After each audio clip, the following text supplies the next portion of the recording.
वाराणसी में आज करणी सेना ने साफ कर दिया है कि 19 दिसंबर को वाराणसी से ही एक बड़ा आंदोलन किया जाएगा जो सवर्ण समाज के हित से जुड़ा होगा। वजह क्या है और इसका पूरा प्रारूप क्या होगा, हम उसको लेकर बातचीत करेंगे। हमारे साथ प्रदेश अध्यक्ष करणी सेना के राकेश रघुवंशी जी हैं, हम उनसे बात करेंगे। राकेश जी, ईडब्ल्यूएस की आप अभी चर्चा कर रहे थे, आंदोलन की वजह क्यों पड़ गई?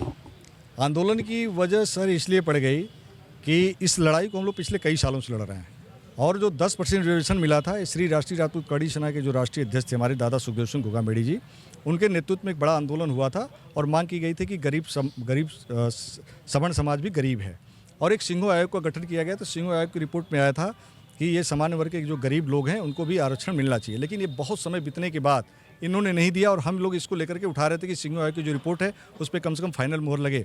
लेकिन जब हम लोग इस सरकार से 10% रिजर्वेशन की बात कर रहे थे तो ये सरकार नहीं दे रही थी, तो फिर इसके खिलाफ हम लोगों ने आंदोलन किया और पूरे 22 स्टेट के लोग आकर के आंदोलन किए और 3 स्टेट में इनकी सरकार चली गई, गुजरात, छत्तीसगढ़, मध्य प्रदेश में। जब ये चली गई तो सरकार को लगा कि नहीं, अब ये लोग आंदोलन कर रहे हैं, इनकी वजह से गया, तो इन्होंने मोदी जी ने 12 जनवरी 2019 को हमको 10% रिजर्वेशन दिया। लेकिन इस रिजर्वेशन में उन्होंने शर्तें लगा दी। अब मंडल कमीशन में जो 27% रिजर्वेशन मिला, बीपी सिंह ने दिया, उसमें कोई शर्त नहीं।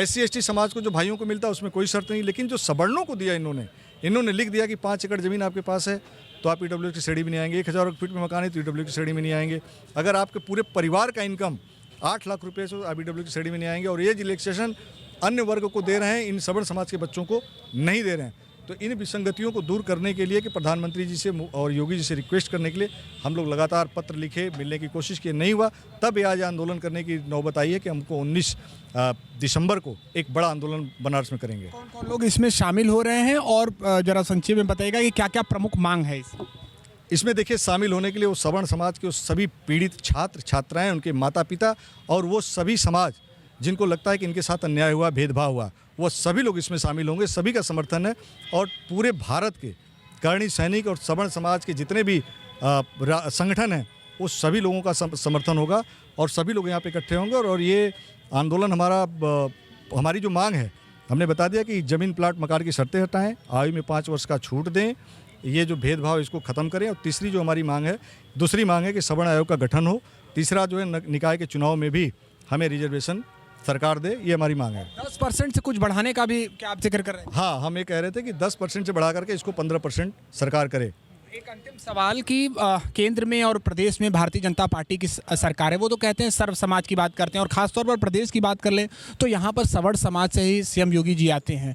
आपको नहीं लगता कि प्रदेश में जिस प्रकार से जिक्र होता है, पीठ थपथपाते हैं लोग कि हम इस सवर्ण समाज से हैं, या खुद कह लीजिए कि जाति विशेष से हैं, कोई सुध लेने वाला नहीं है सवर्णों का? देखिए, योगी जी, मैं इनको संत जानता हूँ। अब वो देश के मुख्यमंत्री हैं, पॉलिटिक्स में आ गए हैं, तो बहुत अच्छे काम भी कर रहे हैं।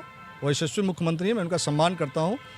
और एक संत की कोई जात नहीं होती, और मीडिया के भाइयों ने उनकी जात बताई कि ये ठाकुर हैं, हम लोगों को भी बाद में ही पता चला। तो देखिए, वो जो काम कर रहे हैं, आपको दिख रहा होगा कि कितने सवर्णों के लिए काम करे। अगर पूरे, अब समझ लीजिए कि इन्हीं की सरकार राजस्थान में है, वहाँ जब ये विसंगतियाँ दूर हो सकती हैं, गोवा में हो सकती है, गुजरात में हो सकती है, तमिलनाडु में, उड़ीसा में हो सकती है, हर जगह जहाँ बीजेपी की मैक्सिमम सरकार है, ये 5 शर्तें सरकार हटा दे रही है।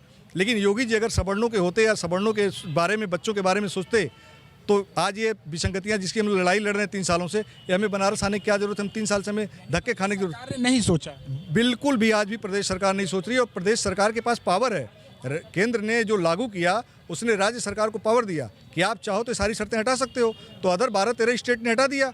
योगी जी नहीं हटा रहे हैं, तो योगी जी हटा दे तब भी समस्या का समाधान हो जाएगा। लेकिन अगर केंद्र के जो बच्चे, जो सेंट्रल गवर्नमेंट, जो यूपीएससी की तैयारी करते हैं, उन बच्चों का क्या? उसके लिए तो मोदी जी जरूरी है। तो मोदी जी अगर एक जगह से हटा दें तो पूरे देश से समस्या का समाधान हो जाएगा। उन लोगों को कुछ आप कहना चाहेंगे जो बहुत सवर्णों के नेता बनते हैं और दावा करते हैं कि नहीं, हम इनका हित हमारे लिए प्राथमिकता रहता है, उनको कुछ कहना चाहेंगे आगामी चुनाव? जो सवर्ण समाज के नेता हैं, जो सवर्णों के हितकर बनते हैं, मैं उन सभी से कहना चाहता हूँ कि 19 दिसंबर को हम ये गरीब सवर्ण समाज के बच्चों के अधिकार की लड़ाई लड़ने जा रहे हैं। आप अगर सवर्णों के नेता हो तो आप हमारे इस आंदोलन में शामिल हो और ताकत दो, एकता दिखाओ, ताकि देश के प्रधानमंत्री जी को और समझ में आए कि जो ये लोग मांग कर रहे हैं वो सच की मांग है। अन्यथा आप जो सवर्णों के नेता होना बंद कर दो, वैसे भी आपको बहुत समय नहीं लगेगा, बहुत जल्दी आप इग्नोर हो जाओगे और आपको दोबारा सत्ता में नहीं आ पाओगे। जी ललकार है करणी सेना की। इन्होंने साफ कह दिया है कि 19 दिसंबर को वाराणसी के ही शास्त्री घाट से एक बड़ा आंदोलन किया जाएगा जो सवर्ण समाज के हित से जुड़ा होगा।